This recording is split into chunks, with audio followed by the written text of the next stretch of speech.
Well, on the February 5th agenda, there were not a lot of items, but within each item, there was a lot of discussion. So the council meeting went a little bit longer than usual, but nothing out of the ordinary.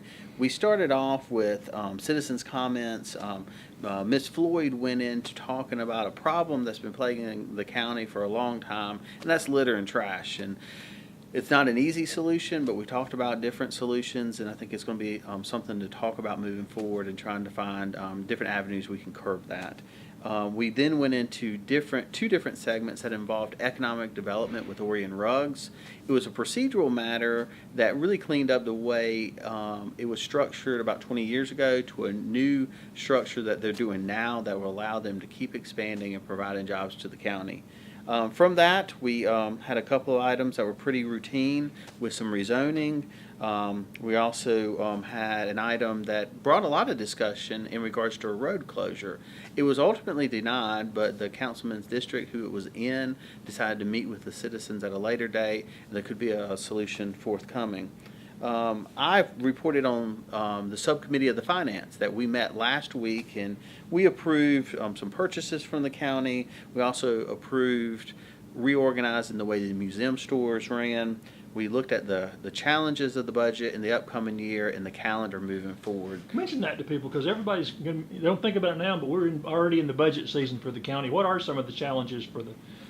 Well, every year there's items that we decide to spend on, and there's also items that sort of come as mandates. So the federal government can have mandates that they put on us, the state government can have mandates put on us, and so this year we know that pension costs are going to rise for state employees. So that's an item that's going to come down and affect us. We have to meet that.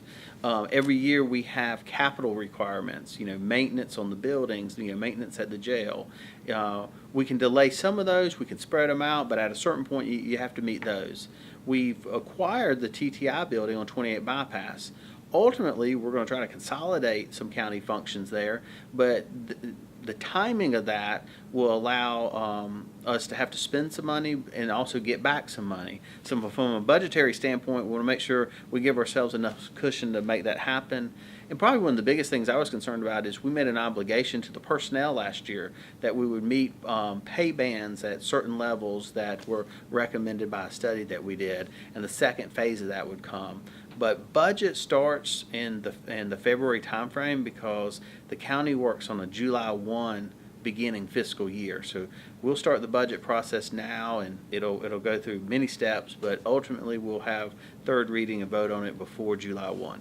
And last year was an improvement. There weren't a lot of changes at the last minute as there have been in past years where the final night everything was getting shifted around.